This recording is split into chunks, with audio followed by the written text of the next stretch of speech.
ಈ ಸಭೆಯ ಅಧ್ಯಕ್ಷತೆ ವಹಿಸಿರ್ತಕ್ಕಂತಹ ತಾಲೂಕು ಅಧ್ಯಕ್ಷರಾಗಿರ್ತಕ್ಕಂತಹ ಕಾಮರಾಜ್ ಅವರೇ, ಈ ಸಮಾವೇಶದ ಕೇಂದ್ರ ಬಂಧು ಹಾಗೂ ನಮ್ಮ ಪಕ್ಷದ ಯುವ ಜನತಾ ದಳದ ರಾಜ್ಯಾಧ್ಯಕ್ಷರು ಮತ್ತು ಪಕ್ಷದ ಸಂಘಟನೆ ಬಲವರ್ಧನೆ ಜವಾಬ್ದಾರಿ ಇರತಕ್ಕಂತಹ ನಿಖಿಲ್ ಕುಮಾರಸ್ವಾಮಿ ಅವರೇ,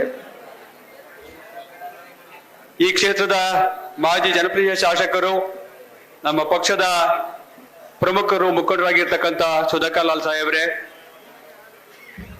ಜಿಲ್ಲಾಧ್ಯಕ್ಷರಾಗಿದ್ದ ಅಂಜನಪ್ಪನವರೇ, ವೆಂಕಟೇಶ್ ಅವರೇ, ಲಕ್ಷ್ಮೀಶ್ ಅವರೇ, PLD ಬ್ಯಾಂಕ್ ಅಧ್ಯಕ್ಷರಾಗಿರ್ತಕ್ಕಂತಹ ಚಿಕ್ಕಣ್ಣವರೇ, ಶಿವರಾಮೇಗೌಡ್ರೆ ಮತ್ತು ಸಭೆಯಲ್ಲಿ ಹಾಜರಿರ್ತಕ್ಕಂಥ ಎಲ್ಲ ಬಂಧುಗಳೇ, ಮಾಧ್ಯಮ ಮಿತ್ರರೇ, ಈ ಕಾರ್ಯಕ್ರಮದ ಪ್ರಾಯೋಜಕರು ವಿನಯ್ ಕುಮಾರ್ ಎನ್, ಮಹಾಪ್ರಧಾನ ಕಾರ್ಯದರ್ಶಿ, ಬೆಂಗಳೂರು ಕೇಂದ್ರ ಲೋಕಸಭಾ ಕ್ಷೇತ್ರ, ಯುವ ಜನತಾ ದಳ. ಗೋಲ್ಡ್ ಲೋನ್ ಇಂಟ್ರೆಸ್ಟ್ ಎಷ್ಟು? 13,000 per month. ಅಭಯನಲ್ಲಿ ಇವತ್ತಿನ ಗೋಲ್ಡ್ ಪ್ರೈಸ್ ಚೆಕ್ ಮಾಡಿದ್ಯಾ? ಇಲ್ಲ. ಅಭಯನಲ್ಲಿ ಗೋಲ್ಡ್ ಸೇಲ್ ಮಾಡು, ಗೋಲ್ಡ್ ಇಂಟ್ರೆಸ್ಟ್ ಸೇವ್ ಮಾಡು. ಅಭಯ ಗೋಲ್ಡ್ ಬಯರ್ಸ್. ಇವತ್ತೊಂದು ವಿಶೇಷವಾದ ಸನ್ನಿವೇಶ ಏನು ಅಂತ ಹೇಳಿದ್ರೆ, ಕಳೆದ 2 ದಿನದಲ್ಲಿ ನಾವು ಮಾಡ್ತಕ್ಕಂಥ ಕಾರ್ಯಕ್ರಮದಲ್ಲಿ ಎಲ್ಲವೂ ನಮ್ಮ ಅಕ್ಕ ತಂಗಿಯರು ಭಾರಿ ಕಮ್ಮಿ ಇದ್ರು. ಬಹುಶಃ ನಾನು ಸೂಕ್ಷ್ಮವಾಗಿ ಸುಧಾಕರ್ ಲಾಲ್ ಸಾಹೇಬ್ರಿಗೆ ಹೇಳಿದೆ, ಬಹುಶಃ ನಮ್ಮ HDK ಟೀಮ್ ಕೂಡ ಇದನ್ನು ವಾಚ್ ಮಾಡಿತ್ತು. ಬಹುತೇಕವಾಗಿ ಎಲ್ಲ ಕಡೆಗೆ ನೋಡಿದಾಗ ಮಹಿಳಾ ಸದಸ್ಯರ ಸಂಖ್ಯೆ ಕಮ್ಮಿ ಇದೆ ಅಂತಕ್ಕದ್ದನ್ನ ಬಹುಶಃ ತಾವು ಪ್ರಾರಂಭ ಮಾಡಿದಿರಿ. ಅದಕ್ಕೆ ತಮಗೆ ಶ್ಲಾಘನೆಯನ್ನು ಹೇಳಲಿಕ್ಕೆ ಇಷ್ಟಪಡ್ತೇನೆ. ಬಂಧುಗಳೇ, 2023 ಚುನಾವಣೆಗೆ ಪೂರಕವಾಗಿ ನಿಮ್ಮೆಲ್ಲರ ನೆಚ್ಚಿನ ಅಣ್ಣ ಕುಮಾರಣ್ಣವರು ರಾಜ್ಯಾದ್ಯಂತ ಪ್ರವಾಸ ಮಾಡಿ 2 ಪ್ರಮುಖವಾದಂತಹ ಕಾರ್ಯಕ್ರಮಗಳನ್ನು ಕೂಡ ರೂಢಿಸಿ ಪ್ರತಿ ತಾಲೂಕುಗಳಲ್ಲಿ ಕೂಡ ಸಂಚಾರ ಮಾಡಿದರು.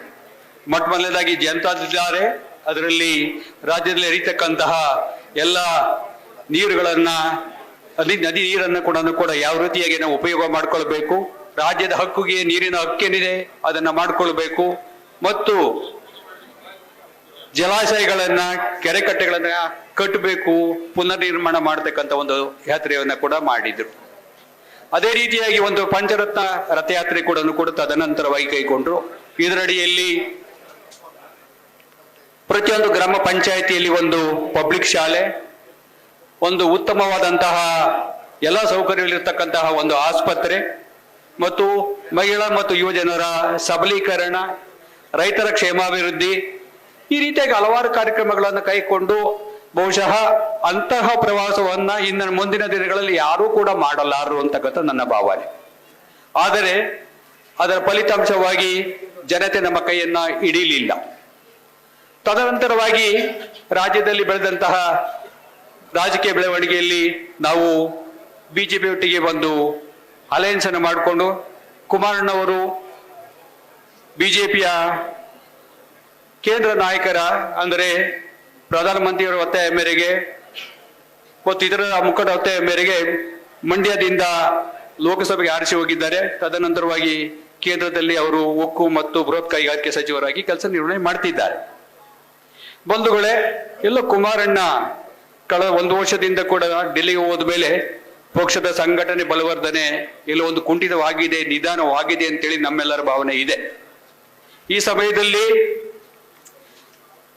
ಈ ಏನು ಅಭಾವ ಇದೆ ಅಥವಾ ಪಕ್ಷದಲ್ಲಿ ಏನು ಸಂಘಟನೆಗೆ ಬೇಕಾಗಿರ್ತಕ್ಕಂತಹ ಒಂದು ಸ್ಥೈರ್ಯ ಸಾಮರ್ಥ್ಯ ಇರ್ತಕ್ಕಂಥ ವ್ಯಕ್ತಿ ಬೇಕಾಗಿತ್ತು. ಆ ಸಂದರ್ಭದಲ್ಲಿ ಈಗ ನಮ್ಮೆಲ್ಲರ ಕಣ್ಮಣಿಯಾಗಿ ಯುವ ನಾಯಕರಾಗಿರ್ತಕ್ಕಂಥ ನಿಖಿಲ್ ಕುಮಾರಸ್ವಾಮಿ ಈ ಜವಾಬ್ದಾರಿಯನ್ನು ವಹಿಸಿಕೊಂಡಿದ್ದಾರೆ.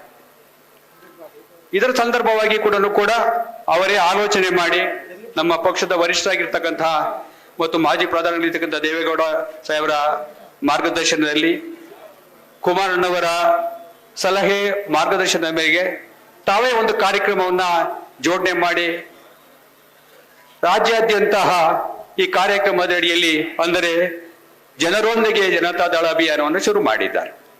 ಇದಕ್ಕೆ ಅಂಗವಾಗಿ ಕೂಡ ಕಳೆದ 15ನೇ ತಾರೀಕು ನಮ್ಮ ಪಕ್ಷದ ಕೇಂದ್ರ ಕಚೇರಿಯಲ್ಲಿ ಕೂಡ ಒಂದು ದೊಡ್ಡ ಬೃಹತ್ ಸಮಾವೇಶವನ್ನು ಕೂಡ ನಾವು ಏರ್ಪಾಡು ಮಾಡಿದ್ವಿ. ಅದಕ್ಕೆ ಕೂಡ ನಮ್ಮ ವರಿಷ್ಠರು ದೊಡ್ಡವರು ಚಾಲನೆ ಕೊಟ್ಟಿದ್ದಾರೆ. ಅದರ ಅಂಗವಾಗಿ ಇವತ್ತು ಈ ಅಭಿಯಾನದ ಅಡಿಯಲ್ಲಿ ಸಂಬಂಧಪಟ್ಟಂತೆ ರಾಜ್ಯದಲ್ಲಿ ಪ್ರಥಮವಾಗಿ ಸುಮಾರು 85-90 ಮತಕ್ಷೇತ್ರಗಳಲ್ಲಿ ಸುಮಾರು 58 ದಿವಸಗಳ ಕಾಲ ಪ್ರಚಾರ ಕೈಗೊಂಡು ಅಲ್ಲಿ ಪ್ರತಿಯೊಂದು ತಾಲೂಕಿನಲ್ಲಿ ಕೂಡ ನಿಮ್ಮಂತಹ ಮುಖಂಡರೊಂದಿಗೆ ಸಂವಾದ ಮಾಡಿ ಪಕ್ಷದ ಸಂಘಟನೆ ಬಲವರ್ಧನೆಗೆ ಯಾವ ರೀತಿ ಮಾಡಬೇಕು ನಿಮ್ಮ ಸಲಹೆ ಸೂಚನೆಗಳನ್ನು ಕೇಳಲಿಕ್ಕೆ ಬರ್ತಿದ್ದಾರೆ. ಇದರ ಅಂಗವಾಗಿ ಈಗಾಗಲೇ ತುಮಕೂರಿನಲ್ಲಿ ಕಳೆದ 2 ದಿವಸಗಳಲ್ಲಿ ನಾವು ಗುಬ್ಬಿ ಮತ್ತೆ ಕುಣಿಗಲ್ಲು, ಚಿಕ್ಕನಾಯಕನಹಳ್ಳಿ ಮತ್ತು ಪಾವಗಡದಲ್ಲಿ ಮುಗಿಸಿದ್ದಾರೆ. ಇವತ್ತು ಕೊರಟಗೆರೆಗೆ ಬಂದಿದ್ದಾರೆ. ತದನಂತರವಾಗಿ ಮಧುಗಿರಿಗೆ ಹೋಗ್ತಿದ್ದಾರೆ. ಇದರ ಅಡಿಯಲ್ಲೇ ಕೂಡ ಮಿಸ್ಡ್ ಕಾಲ್ ಕ್ಯಾಂಪೇನ್ ಅನ್ನು ಕೂಡ ಅವರು ನೋಂದಣಿ ಮಾಡಿಕೊಂಡಿದ್ದಾರೆ. ತಮಗೆ ನಾನು ಬಹುಶಃ ಈ ಪಕ್ಷದ ಸಂಘಟನೆಗೆ ಜವಾಬ್ದಾರಿಯನ್ನು ನನಗೆ ಸ್ವಲ್ಪ ವಹಿಸಿದ್ರಿಂದ ಕೂಡ ತಮಗೆ ಹೇಳ್ತೇನೆ. ಪ್ರತಿ 2 ವರ್ಷಕ್ಕೆ ಒಮ್ಮೆ ನಾವು ಪಕ್ಷದಲ್ಲಿ ಸದಸ್ಯತ್ವ ನೋಂದಣಿಯನ್ನು ಮಾಡಬೇಕು. ಸದಸ್ಯರು ಯಾರು 10 ರೂಪಾಯಿ ಕೊಟ್ಟು ಅಥವಾ 250 ರೂಪಾಯಿ ಕೊಟ್ಟು ಪ್ರಾಥಮಿಕ ಸದಸ್ಯರಾಗಿದ್ದಾರೆ ಅಥವಾ ಸಕ್ರಿಯ ಸದಸ್ಯರಾಗಿದ್ದಾರೆ ಅವರು ನಮ್ಮಲ್ಲಿ ಪದಾಧಿಕಾರಿಗಳಾಗಬೇಕು. ಇಂಥವರನ್ನ ಕೂಡ ಒಳಗೊಂಡಂತಹ ಪಂಚಾಯಿತಿಯಲ್ಲಿ ಪದಾಧಿಕಾರಿಗಳು, ತಾಲೂಕಿನಲ್ಲಿ ತಾಲೂಕು ಅಧ್ಯಕ್ಷರು ಪದಾಧಿಕಾರಿಗಳು, ಜಿಲ್ಲಾಧ್ಯಕ್ಷರು ಪದಾಧಿಕಾರಿಗಳು, ರಾಜ್ಯಾಧ್ಯಕ್ಷರು ಕೂಡ ನಾವು ಆಯ್ಕೆ ಮಾಡ್ಕೊಳ್ತೇವೆ. ಇದನ್ನ ಕೂಡ ನಾವು ಚುನಾವಣೆಗೆ ಕೊಟ್ಟಾಗ ಚುನಾವಣಾ ಆಯೋಗ ನಮ್ಮ ಪಕ್ಷವನ್ನ ಮಾನ್ಯತೆ ಮಾಡ್ತದೆ ಮತ್ತು ನಮ್ಮ ಚಿಹ್ನೆಗೆ ಮಾನ್ಯತೆ ಕೊಡ್ತದೆ. ಇದನ್ನು ಹೊರತುಪಡಿಸಿ ಈಗ ನಿಖಿಲ್ ಅವರು ಒಂದು ಮಿಸ್ಡ್ ಕಾಲ್ ಕ್ಯಾಂಪೇನ್ ಮಾಡಬೇಕು, ಕೇವಲ ಬರೀ ನಾವು ಪದಾಧಿಕಾರಿಗಳನ್ನೇ ಮಾಡಿದರೆ ಆಗುವುದಿಲ್ಲ, ಯುವ ಜನತೆ ಇರ್ತಕ್ಕಂಥವ್ರು ಮತ್ತು ಗ್ರಾಮಾಂತರದಲ್ಲಿ ಇರ್ತಕ್ಕಂಥ ಹಲವಾರು ವರ್ಗದ ಜನರನ್ನು ನಾವು ಸೆಳೆಬೇಕಿರೋ ದೃಷ್ಟಿಯಲ್ಲಿ ಮಿಸ್ಡ್ ಕಾಲ್ ಕ್ಯಾಂಪೇನ್ ಅನ್ನು ಹೊರಟಿದ್ದಾರೆ. ಅದಕ್ಕೆ ಸಂಬಂಧಪಟ್ಟಿದೆ ಪ್ರವಾಸದ ವಿವರ ಮತ್ತು ಮಿಸ್ಡ್ ಕಾಲ್ ಕ್ಯಾಂಪೇನ್ ಯಾವ ರೀತಿ ಆಗ್ತದೆ ಅಂತಕ್ಕಂಥದ್ದು ಕೂಡ ಅವರು ತಮಗೆ ವಿಸ್ತಾರವಾಗಿ ಹೇಳ್ತಾರೆ. ಅದರ ಬಗ್ಗೆ ಅವರೇ ವಿವರಣೆ ಕೊಡಲಿದ್ದಾರೆ.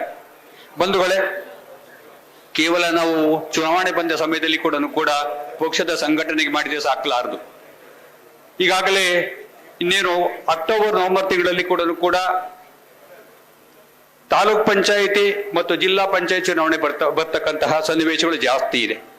ಈಗಾಗಲೇ ಏನು ರಾಜ್ಯ ಸರ್ಕಾರ ಇದೆ, ರಾಜ್ಯ ಸರ್ಕಾರ ಕಳೆದ 2 ವರ್ಷದಿಂದ ಕೂಡ ಏನು ಕಾರ್ಯಕ್ರಮ ತಗೊಳ್ಳಿಲ್ಲ ಅಂತ ಹೇಳಿ ತಾಲೂಕು ಮತ್ತು ಜಿಲ್ಲಾ ಪಂಚಾಯತಿ ಚುನಾವಣೆ ನಡೆಸಲಿಲ್ಲ ಅಂತೇಳಿ 5 ಲಕ್ಷ ರೂಪಾಯಿ ದಂಡ ಹಾಕಿ ಕೂಡ ಹೈಕೋರ್ಟ್ ಚೀಮಾರಿ ಹಾಕಿದೆ.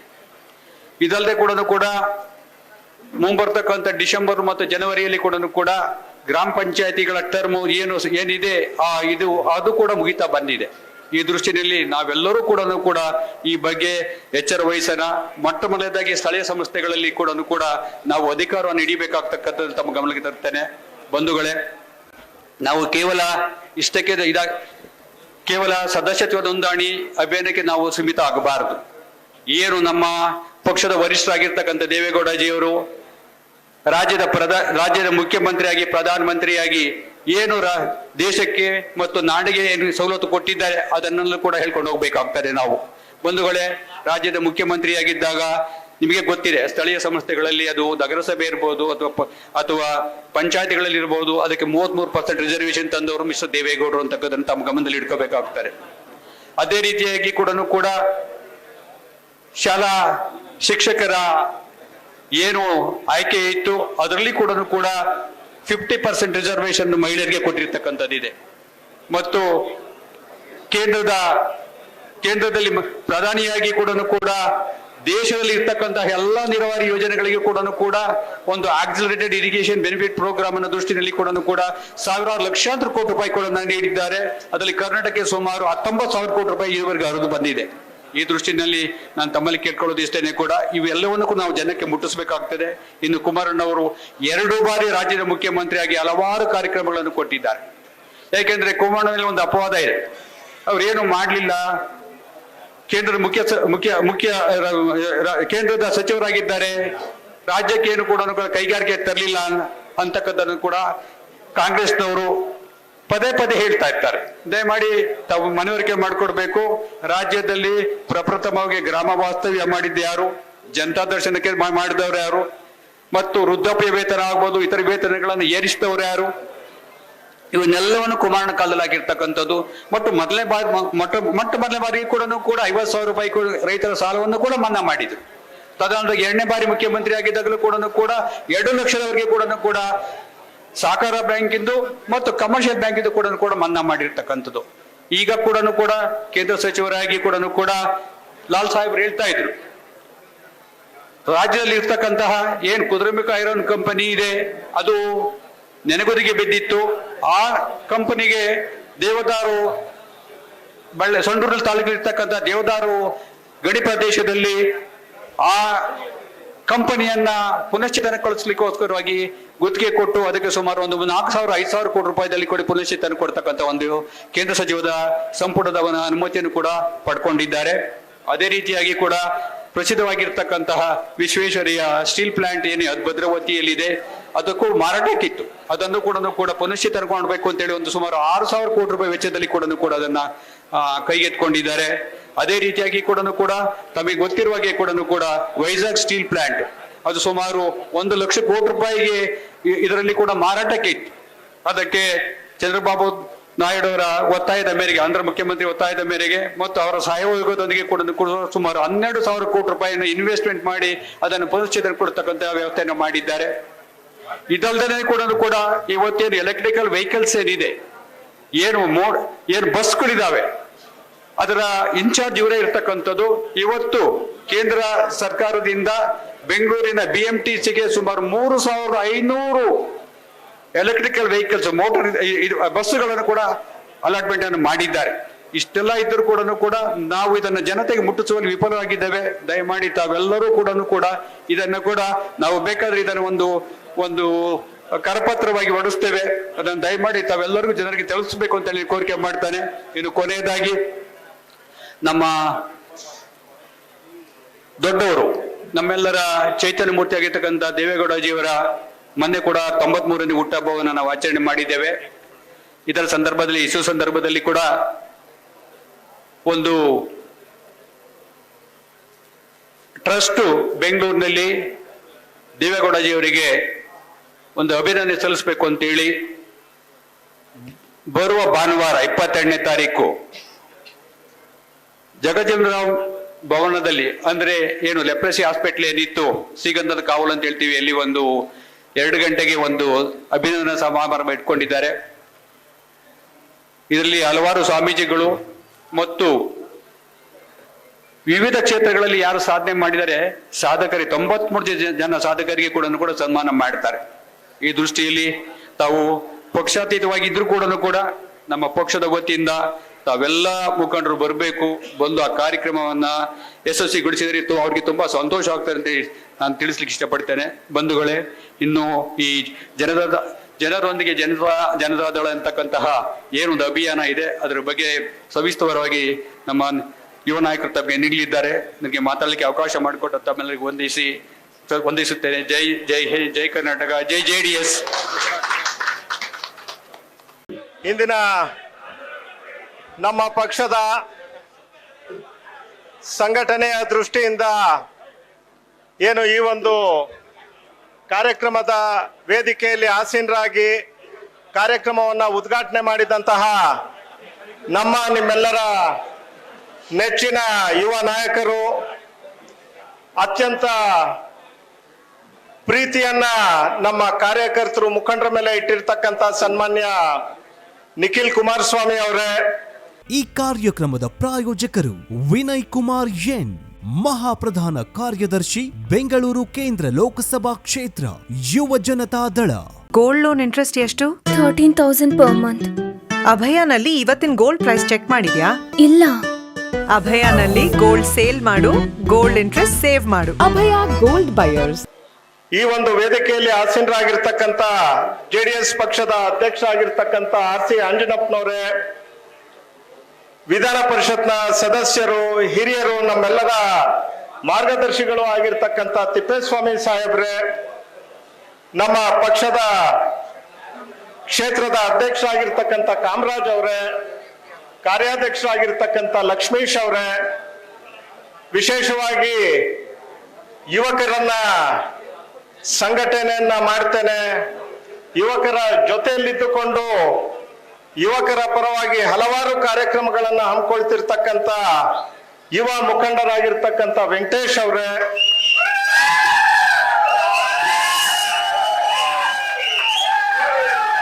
ಜಿಲ್ಲಾ ಪಂಚಾಯತಿಯ ಮಾಜಿ ಸದಸ್ಯರು ಆತ್ಮೀಯರು ಆಗಿರ್ತಕ್ಕಂಥ ಶಿವರಾಮಯ್ಯನವರೇ, ಪಕ್ಷದ ವಕ್ತಾರರಾಗಿರ್ತಕ್ಕಂಥ ಮಂಜಣ್ಣವರೇ, ನಮ್ಮ ಪಕ್ಷದ ಕಾರ್ಯದರ್ಶಿಗಳು, ನನ್ನ ಆತ್ಮೀಯರು ಆಗಿರ್ತಕ್ಕಂಥ ಲಕ್ಷ್ಮಣರವ್ರೆ, ಪ್ರಕಾಶ್ ಅವರೇ, ರಾಜಣ್ಣ ಅವರೇ, ಸಿದ್ಮಲ್ಲಪ್ಪನವರೇ, ಹಾಗೂ ವೇದಿಕೆ ಮೇಲೆ ಲಕ್ಷ್ಮೀನರಸಯ್ಯನವರೇ, ನಮ್ಮ PLD ಬ್ಯಾಂಕ್ನ ಅಧ್ಯಕ್ಷರು ಆತ್ಮೀಯರು ಆಗಿರ್ತಕ್ಕಂಥ ಚಿಕ್ಕರಂಗಯ್ಯನವರೇ, ಗಂಗಣ್ಣವರೇ, ಕುಸುಮಕ್ಕನವರೇ, ನಮ್ಮ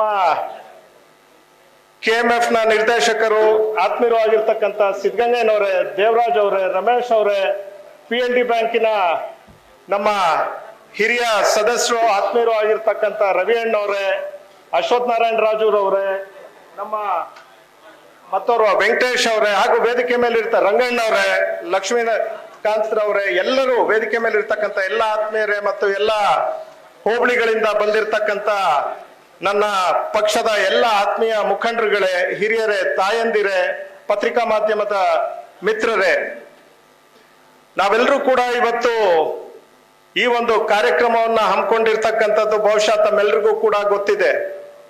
ಜಾತ್ಯತೀತ ಜನತಾದಳ ಪಕ್ಷವನ್ನ ಸಂಘಟನೆ ಮಾಡಬೇಕು ಅಂತ ಹೇಳಿ ಏನು ನಮ್ಮ ಮಾಜಿ ಪ್ರಧಾನಮಂತ್ರಿಗಳು, ಹಿರಿಯರು, ರಾಷ್ಟ್ರಾಧ್ಯಕ್ಷರು ಆಗಿರ್ತಕ್ಕಂಥ ಸನ್ಮಾನ್ಯ ದೇವೇಗೌಡ ಅಪ್ಪಾಜಿಯವರು ತಮ್ಮ 93ನೇ ವಯಸ್ಸಿನಲ್ಲಿಯೂ ಕೂಡ ಯುವಕರಿಗಿಂತ ಹೆಚ್ಚಾಗಿ ಇವತ್ತು ಪಕ್ಷದ ಸಂಘಟನೆಯಲ್ಲಿ ತೊಡಗಿರ್ತಕ್ಕಂಥ ಸಂದರ್ಭದಲ್ಲಿ ನಾವುಗಳು ಕೂಡ ಈ ಒಂದು ಸಂಘಟನೆಗೆ ಕೈ ಜೋಡಿಸ್ತಕ್ಕಂಥದ್ದು ನಮ್ಮ ಕರ್ತವ್ಯ ಅಂತಕ್ಕಂಥ ಮಾತನ್ನ ಈ ಸಂದರ್ಭದಲ್ಲಿ ಹೇಳ್ತೇನೆ ಬಂಧುಗಳೇ. ನಮ್ಮ ನೆಚ್ಚಿನ ನಾಯಕರು, ಮಾಜಿ ಮುಖ್ಯಮಂತ್ರಿಗಳು, ಕೇಂದ್ರದ ಉಕ್ಕು ಸಚಿವರು ಆಗಿರ್ತಕ್ಕಂಥ ಸನ್ಮಾನ್ಯ ಕುಮಾರಣ್ಣನವರು ಈಗಾಗಲೇ ಮುಖ್ಯಮಂತ್ರಿಗಳಾಗಿದ್ದಂತ ಸಂದರ್ಭದಲ್ಲಿ ಅವರು ನೀಡಿದಂತ ಕಾರ್ಯಕ್ರಮಗಳನ್ನ ಬಹುಶಃ ನಮ್ಮೆಲ್ರಿಗೂ ಕೂಡ ಗೊತ್ತಿದೆ. ಅವರು ಯಾವತ್ತು ಅಧಿಕಾರದಲ್ಲಿದ್ದಾರೆ ಅವತ್ತೆಲ್ಲವೂ ಕೂಡ ಬಡವರ ಪರವಾಗಿ, ರೈತರ ಪರವಾಗಿ, ಮಹಿಳೆಯರ ಪರವಾಗಿ ಕಾರ್ಯಕ್ರಮಗಳನ್ನ ರೂಪಿಸಿದಂತ ಯಾರಾದ್ರೂ ಒಬ್ಬ ಮಹಾನ್ ನಾಯಕ ಈ ರಾಜ್ಯದಲ್ಲಿದ್ರೆ ಅದು ನಿಮ್ಮೆಲ್ಲರ ಕುಮಾರಣ್ಣ ಅಂತ ಹೇಳಿ ನಾನು ಅತ್ಯಂತ ಹೆಮ್ಮೆಯಿಂದ ಹೇಳಲಿಕ್ಕೆ ಬಯಸ್ತೇನೆ. ಏನು ಒಬ್ಬ ಮುಖ್ಯಮಂತ್ರಿ ಆಗಿ 25,000 ಕೋಟಿ ರೂಪಾಯಿಗಳನ್ನ ರೈತರ ಸಾಲ ಮನ್ನಾ ಮಾಡ್ತಾರೆ ಅಂತ ಹೇಳಿದ್ರೆ ಬಹುಶಃ ಅವ್ರಿಗೆ ರೈತರ ಬಗ್ಗೆ ಇರ್ತಕ್ಕಂತ ಒಂದು ಪ್ರೀತಿ, ರೈತರ ಬಗ್ಗೆ ಇರ್ತಕ್ಕಂತ ಅವರ ವಿಶ್ವಾಸ, ಅವರ ಕಷ್ಟಕ್ಕೆ ನಾನು ನೆರವಾಗಬೇಕು ಅಂತಕ್ಕಂತ ಮನಸ್ಥಿತಿಯಿಂದ ಅಷ್ಟೇ ಅದು ಮಾಡ್ಲಿಕ್ಕೆ ಸಾಧ್ಯ ಆಯ್ತು. ಈ ಹಿಂದೆನೂ ಯಾರು ಮಾಡ್ಲಿಲ್ಲ, ಮುಂದೆನೂ ಬಹುಶಃ ಮಾಡ್ತಾರೋ ಇಲ್ಲೋ ಗೊತ್ತಿಲ್ಲ ನಮ್ಗೆ ಅಂತಕ್ಕಂಥ ಮಾತನ್ನ ಈ ಸಂದರ್ಭದಲ್ಲಿ ಹೇಳ್ತೇನೆ. ಇನ್ನು ನಾನಾದ್ರೂ ಕೂಡ ಈಗ ಕುಮಾರಣ್ಣನವರು ಇಡೀ ರಾಷ್ಟ್ರವನ್ನ ಸುತ್ತುತ್ತಾ ಇದ್ದಾರೆ. ರಾಷ್ಟ್ರದ ಉದ್ದಕ್ಕೂ ಕೂಡ ಕಾರ್ಮಿಕರು ಎಲ್ಲೆಲ್ಲಿ ಯಾವ್ಯಾವ ಫ್ಯಾಕ್ಟರಿಗಳು ನಿಂತೋಗಿದೆ ಅವುಗಳಿಗೆಲ್ಲವೂ ಕೂಡ ಪುನರ್ಜನ್ಮವನ್ನ, ಪುನಶ್ಚೇತನವನ್ನ ಮಾಡ್ತಕ್ಕಂತ ನಿಟ್ಟಿನಲ್ಲಿ ಅವರು ಕಾರ್ಯಕ್ರಮವನ್ನ ಹಮ್ಮಿಕೊಂಡಿದ್ದಾರೆ. ಈ ರಾಜ್ಯದಲ್ಲಿ ಈಗಾಗಲೇ ತುಮಕೂರಿನ HMT ಇರ್ಬೋದು, ನಮ್ಮ ಭದ್ರಾವತಿಯ VSL ಇರ್ಬೋದು, ಇವುಗಳ ವೈಜಾಗ್ ಅಂತಕ್ಕಂಥದ್ದೇನು ಆಂಧ್ರ ಪ್ರದೇಶಲ್ಲಿದೆ, ಅಲ್ಲಿಯ ಒಬ್ಬ ಸ್ನೇಹಿತ ಸಿಕ್ಕಿದ್ದ ನನಗೆ. ಅವ್ರು ಹೇಳ್ತಾ ಇದ್ರು, ಏನಪ್ಪ ಯಾವ ಪಾರ್ಟಿ ಏನು ಅಂದ್ರೆ ನಾನು JDS ಅಪ್ಪ. ಏನಪ್ಪ ನೀನು ನಮ್ಮ ಕುಮಾರಣ್ಣನ ಪಾರ್ಟಿ ಅಂತ ಅಲ್ಲಿರೋರು ಹೇಳ್ತಾರೆ. ನಾನು ಇದೇನೆ ನಿನ್ಗೇನೆ ಅಷ್ಟೊಂದು ಪ್ರೀತಿ ಅಂತ ಹೇಳಿದ್ರೆ ಅವನು ಹೇಳ್ತಾ ನಿಮಗ್ ಗೊತ್ತಿಲ್ಲ, ಇನ್ನ ಇವತ್ತು ವೈಜಾಗ್ ಸ್ಟೀಲ್ ಪ್ಲಾಂಟ್ ಅನ್ನ ಅವ್ರು ಮತ್ತೆ ಪುನಶ್ಚೇತನಗೊಳಿಸಿರೋದ್ರಿಂದ ಅಲ್ಲಿ ಸಾವಿರಾರು ಕುಟುಂಬಗಳಿಗೆ ಇವತ್ತು ಜೀವನೋಪಾಯಕ್ಕೆ ಒಂದು ದಾರಿ ಮಾಡಿಕೊಟ್ಟಿದ್ದಾರೆ. ಅವರ ಜೀವನಗಳು ಇವತ್ತು ಎಲ್ಲೋ ಒಂದ್ ಕಡೆ ನಮ್ಮ ಕತೆ ಮುಗೀತು ಅಂತಿತ್ತು ಅವ್ರಿಗೆ ಮತ್ತೊಮ್ಮೆ ಅವರು ಜೀವನವನ್ನ ಕಲ್ಪಿಸ್ಕೊಟ್ಟಿದ್ದಾರೆ ಅಂತಕ್ಕಂಥದ್ದನ್ನ ಹೇಳಿದ್ರು. ಅದರ ಜೊತೆಯಲ್ಲಿ ಹೇಳಿದ್ರು ನನಗೆ, ಬಹುಶಃ ನಿಮ್ಮ ಕುಮಾರಣ್ಣನವ್ರೇನಾದ್ರು ಅಲ್ಲಿ ಕ್ಯಾಂಡಿಡೇಟ್ಗಳನ್ನ ಹಾಕಿದ್ರೆ ಒಂದು 10-15 ಜನ ವೈಜಾಗ್ ಅಲ್ಲಿರೋರೆಲ್ಲ ಕೂಡ ಕುಮಾರಣ್ಣನ ಪರವಾಗಿ ಅವ್ರನ್ನೇ ಗೆಲ್ಸ್ಕೊಳ್ತಾರೆ ಅಂತಕ್ಕಂಥ ಮಾತನ್ನ ಕೂಡ ಹೇಳಿದ್ರು. ಆದ್ರೆ ಯಾಕೆ ಹೇಳ್ತಿದ್ದೀನಿ ಅಂದ್ರೆ, ಕುಮಾರಣ್ಣನವರಿಗೆ ನಿರಂತರವಾಗಿ ಮಹಿಳೆಯರ ಪರವಾಗಿರ್ಬೋದು, ಯುವಕರ ಪರವಾಗಿರ್ಬೋದು, ಅವರ ಕಾರ್ಯಕ್ರಮಗಳನ್ನ ನೀವು ನೋಡಿ. ಇನ್ನು ನಾವೆಲ್ಲರೂ ಕೂಡ ನಮ್ಮ ಜವಾಬ್ದಾರಿ ಈಗ ಏನು ಪಕ್ಷದ ಸದಸ್ಯತ್ವವನ್ನ ಈಗಾಗಲೇ ಇವತ್ತು ಮೊನ್ನೆ ನಿಖಿಲ್ ಕುಮಾರಸ್ವಾಮಿ ಅವರು ಕೊಟ್ಟಿದ್ದಾರೆ. ಅವರು ಈಗಾಗಲೇ ಇಡೀ ರಾಜ್ಯದಲ್ಲಿ ಸುಮಾರು ಮೊದಲನೇ ಹಂತದಲ್ಲಿ ಸುಮಾರು 58 ಕ್ಷೇತ್ರಗಳಿಗೆ ಈಗ ಭೇಟಿ 58 ದಿನ ನಿರಂತರವಾಗಿ ಅವರು ಟೂರ್ ಅನ್ನ ಮಾಡ್ತಕ್ಕಂಥದ್ದು, ಸಂಘಟನೆಯನ್ನ ಮಾಡ್ತಕ್ಕಂಥ ಕೆಲಸವನ್ನ ಮಾಡ್ತಾ ಇದ್ದಾರೆ. ಹಾಗಾಗಿ ನಾನಾದ್ರೂ ಕೂಡ ಈ ಸಂದರ್ಭದಲ್ಲಿ ಮಾನ್ಯ ನಿಖಿಲ್ ಕುಮಾರಸ್ವಾಮಿ ಅವ್ರಿಗೆ ಹೇಳಲಿಕ್ಕೆ ಬಯಸ್ತೇನೆ, ಪಂಚರತ್ನ ಕಾರ್ಯಕ್ರಮ ಇಲ್ಲಿ ನಡೆದಂತ ಸಂದರ್ಭದಲ್ಲಿ ಕುಮಾರಣ್ಣನವರು ಬಂದಾಗ ಬಹುಶಃ ರಾತ್ರಿ 3 ಗಂಟೆ 3:30 ಆದ್ರೂ ಕೂಡ ಸಾವಿರಾರು ಜನ ಇದ್ದಂಥದ್ದು. ಬಹುಶಃ ಆ ಒಂದು ಸನ್ನಿವೇಶನ ಜ್ಞಾಪಿಸ್ಕೊಂಡ್ರೆ ನಿಜವಾಗ್ಲೂ ಕೂಡ ತಮ್ಮೆಲ್ರಿಗೂ ಕೂಡ ನಮ್ಮ ಕಾರ್ಯಕರ್ತರಿಗೆ ಕುಮಾರಣ್ಣನವರ ಬಗ್ಗೆ, ನಮ್ಮ ಪಕ್ಷದ ಬಗ್ಗೆ ಏನು ಪ್ರೀತಿ ಇದೆ ಅಂತಕ್ಕಂಥದ್ದು ನಿಜವಾಗ್ಲೂ ಆ ಸಂದರ್ಭದಲ್ಲಿ ಕುಮಾರಣ್ಣ ಅವರು ನೋಡಿದ್ರು, ನಾವೆಲ್ಲರೂ ಕೂಡ ನೋಡಿದ್ವಿ ಅಂತಕ್ಕಂಥ ಮಾತನ್ನ ಹೇಳ್ತಾ ಮತ್ತೊಮ್ಮೆ ನಾನು ಹೆಚ್ಚಿಗೆ ಸಮಯ ತೆಗೆದುಕೊಳ್ಳಿಕ್ಕೆ ಹೋಗೋದಿಲ್ಲ. ನಮ್ಮೆಲ್ಲರ ಜವಾಬ್ದಾರಿ, ಈಗ ನಿಖಿಲ್ ಕುಮಾರಸ್ವಾಮಿ ಅವರು ಹೇಳ್ತಾ ಇದ್ರು, ಇಲ್ಲ ಈಗ ಸಂಘಟನೆಯನ್ನ ನಾವು ಹೆಚ್ಚಿನದಾಗಿ ಬೂತ್ ಮಟ್ಟದಲ್ಲಿ ಕೂಡ ಮಾಡಬೇಕು ಅಂತಕ್ಕಂಥದ್ದನ್ನ, ಅದಕ್ಕೆ ಇಂದಿನಿಂದನೇ ನಾವೆಲ್ಲರೂ ಚಾಲನೆಯನ್ನ ಕೊಡೋಣ ಅಂತಕ್ಕಂಥ ಮಾತನ್ನ ಹೇಳ್ತಾ ಇವತ್ತೇನು ಈ ಕಾರ್ಯಕ್ರಮವನ್ನ ಅತ್ಯಂತ ಅಚ್ಚುಕಟ್ಟಾಗಿ ಆಗ್ಲಿಕ್ಕೆ ಸಹಕಾರ ನೀಡಿದಂತ ಎಲ್ಲ ನಮ್ಮ ಪಕ್ಷದ ಅಧ್ಯಕ್ಷರು, ಕಾರ್ಯಾಧ್ಯಕ್ಷರು, ಮತ್ತೆ ನಮ್ಮ ಯುವ ಅಧ್ಯಕ್ಷರು, ಮತ್ತೆ ಎಲ್ಲ ಪದಾಧಿಕಾರಿಗಳು ಮತ್ತು ತಮ್ಮೆಲ್ಲರಿಗೂ ಕೂಡ ವಂದಿಸಿ ನನ್ನ ಮಾತನ್ನ ಮುಗಿಸ್ತೇನೆ. ನಮಸ್ಕಾರ.